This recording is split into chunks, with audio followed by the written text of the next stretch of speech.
RTO तानाशाही नहीं चलेगी, नहीं चलेगी, नहीं चलेगी। आरटीओ तानाशाही नहीं चलेगी, नहीं चलेगी, नहीं चलेगी। आरटीओ तुम्हारी तानाशाही नहीं चलेगी, नहीं चलेगी। आरटीओ भ्रष्टाचार नहीं चलेगा, नहीं चलेगा, नहीं चलेगा। जय भवानी, जय शिवाजी, जय भवानी, जय शिवाजी। आरटीओ तुम्हारी तानाशाही नहीं चलेगी, नहीं चलेगी, आरटीओ तुम्हारी तानाशाही नहीं चलेगी, नहीं चलेगी। भ्रष्ट आरटीओ अधिकारी मुर्दाबाद, मुर्दाबाद, मुर्दाबाद, भ्रष्ट अधिकारी आरटीओ अधिकारी मुर्दाबाद, मुर्दाबाद, मुर्दाबाद। नमस्कार, मैं रीता खरेते और आप इस समय मेरे साथ है समाचार किंग पर। और आप हमारे पीछे ये जो देख रहे हैं ये है शिव सैनिक जो आरटीओ की कार्य प्रणाली पर सवाल उठाने आरटीओ भ्रष्टाचार नहीं चलेगा, नहीं चलेगा, नहीं चलेगा। जिन्होंने आरटीओ की जो कार्य प्रणाली है उस पर सवाल उठाए हैं और जिस तरह से वो कार्य कर रहा है आरटीओ उस पर भ्रष्टाचार का आरोप लगाया है। ये है सिंधे गुट के शिव सैनिक है जहाँ पर आज जो मुद्दे लेकर आए हैं उन मुद्दों पर हम बात करेंगे। आज आपकी शिवसेना किन मुद्दों को लेकर आरटीओ का घेराव करने आई है? मैं नितिन तिवारी शिवसेना की तरफ से आज आरटीओ प्रादेशिक परिवहन अधिकारी नागपुर ग्रामीण में आया हूं। लगातार हम पिछले कुछ माहों से देख रहे हैं कि आरटीओ अधिकारी अपनी आपसी रंजिश में सरकार को बदनाम करने का काम कर रहे हैं। चंदे का अधिकारी जो लगातार भ्रष्टाचार को अंजाम दे रहे हैं, जिसमें विजय चौहान जी प्रादेशिक परिवहन अधिकारी नागपुर ग्रामीण हैं, इनके लाडले इंस्पेक्टर मोटर वाहन निरीक्षक कलबीर कलसी और मोटर वाहन निरीक्षक हेमंत सोलनकर, इनके द्वारा पिछले 1 साल से लगातार चेक पोस्ट और फ्लाइंग स्क्वाड मतलब मलाईदार विभागों में इनकी पोस्टिंग हो रही है और वहां तैनाती कर रहे हैं। हमने अभी 10 जुलाई को सावरगांव चेक पॉइंट, जहां महाराष्ट्र की वाहतूक आती है, जड़ वाहतूक, अवैध वाहतूक, जिससे सरकार शासन को बहुत सारा रेवेन्यू प्राप्त होता है, मैंने औचक वहां निरीक्षण किया, जहां नियमानुसार प्रादेशिक परिवहन अधिकारी के कार्यालय आदेश पे आरटीओ के ऑफिसरों की ड्यूटी लगाई जाती है और 24 घंटे उन्होंने वहां रहना अनिवार्य है।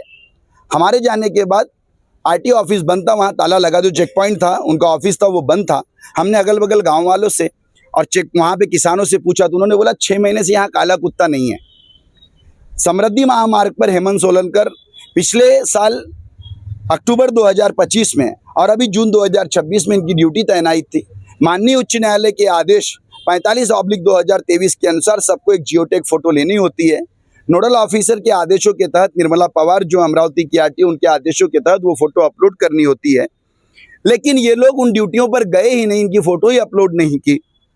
कई चेक पोस्टों पे जब इनकी ड्यूटियां लगी तो ये सोलापुर में अपने घर पे थे। ये अधिकारी, आरटीओ अधिकारी की ये यहाँ 7 जून की पासिंग है, मतलब 7 जून को फिटनेस क्लियर हो गया और आरटीओ वहां पे 10 जून को एक चालान करता है। कितने हजार का चालान है? 28,000 का एक चालान करता है। मतलब 7 जून को गाड़ी पास है, फिटनेस हो चुका है, फिटनेस रिकॉर्ड में है, उसके बावजूद भी चालान कर रहे। ये भ्रष्टाचार। आपसी जो रंजिश है उसके चक्कर में सरकार की जो छवि धूमिल हो रही है, तो क्या सरकार का डर खत्म हो गया है कि उनके दिल से? बिल्कुल, इसीलिए तो आज आए हैं। ये सरकार का डर ही है, क्योंकि राजदंड लागू होता है उनके ऊपर भी। ऐसे अपराधी, इस प्रकार के भ्रष्टाचारी आरटीओ जो सरकार की छवि को मलिन करने की कोशिश करेंगे, हम उनको सबक देने आए हैं। ये शिंदे साहब का शिव सैनिक है, आने के बाद अब सबक सिखाएंगा, नहीं तो इनके मुंह पे काला पोत के, अगर ये होश में आ गए तो ठीक है, नहीं तो ऐसे निकम्मे अधिकारी को जो सरकार की छवि धूमिल कर रहे हैं ना, इनके मुंह पे काला पोत के हम घुमाएंगे। द्वारा जो भ्रष्टाचार के आरोप लग रहे हैं आरटीओ में, उस पर आपकी क्या प्रतिक्रिया? ये पूरे गलत है।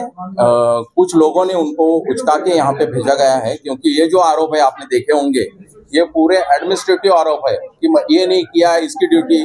वहाँ पे पब्लिक को क्या तकलीफ हुई? पब्लिक को कुछ भी तकलीफ नहीं है इसमें। जो एडमिनिस्ट्रेशन लैकुना है या एडमिनिस्ट्रेशन में कुछ बातें होती है वो इन्होंने नमूद किया है। इसमें कहीं बोला नहीं है कि हमने पैसा लिया है, हमने पैसा खाया है। ये जो है 5 पन्ने 6 पन्ने दिए, कहीं नहीं लिखा हुआ है। वैसे ये चालान पे इतना बड़ा है कि जो थोड़ा सा ओवरलोड होने की वजह से 20,000 25,000 का जो चालान आ रहा है उसके लिए ओवरलोड जो है चीज, ये अगर आप जो आपको दिया हुआ नियम है उसके ऊपर 1 किलो भी अगर आप ज्यादा लेके जाते हैं तो आपके ऊपर चालान होगा। और ये जो चालान वो बता रहे हैं, ये हमारे ऑफिस का नहीं है, ये हमारा डिप्टी आरटीओ ईस्ट का है। वहां पे फिटनेस नहीं करके उन्होंने बताया कि ये फिटनेस का प्रॉब्लम ऐसा था कि वाहन जो हमारा पोर्टल है वो अपडेट नहीं हो रहा था। काफी दिनों से वो उनका कुछ काम चल रहा था, तो 1.5-2 महीने से वो प्रॉब्लम्स आ रहे थे, इसलिए जो डॉक्यूमेंटेशन यहाँ पे होता था वो अपलोड नहीं हो पा रहे थे। तो उसके बाद अगर अपलोड होने के बाद या जो ओनर है जिसके ऊपर कार्रवाई की गई अगर वो ऑफिस में आता है, क्योंकि ये जो है चालान ये ऑफिस में ही भरना पड़ता है, तो ऑफिस में आने के बाद हम लोग पूरा डाटा वेरीफाई करते हैं और उस चालान को कम करते हैं। तो इसमें तो ये कोई ये नहीं है बात करना कि हमने चालान दे दिए तो वो आखिर उतना ही पैसा उसको भरना है। अगर जैसा आपने कहा कि अगर उन्होंने हमारी सुनवाई नहीं की है और उसके बाद में और अगला कदम क्या होगा आपका? अगला कदम इनके ऑफिसों में घुसेंगे, इनको बाहर निकालेंगे, रोडों पर इनके मुंह पे काला पोत के इनको घुमाया जाएगा और उसके बाद भी नहीं माने तो रास्ते पे उतरकर इनके खिलाफ आंदोलन किया जाएगा। और सरकार वैसे बर्दाश्त ही नहीं करेगी इनको। मैं बता रहा हूँ, ये सरकार की छवि बुनर करने वाले और इनके पूरे कारनामे उजागर किए जाएंगे। जी, आपका क्या कहना है? भवानी तो जैसा कि हमने देखा कि कहीं ना कहीं आरटीओ की कार्यप्रणाली पर जैसे कि आरोप लग रहे हैं कि जैसे उनकी अनियमितता है कार्यालयों में, और जैसे कि आप देख रहे हैं कि काला बाजारी ये कह सकते हैं कि कहीं पर ओवरलोड वाहन निकाल दिए जाते हैं और कहीं कुछ कम होने पर भी चालान लगा दिया जाता है।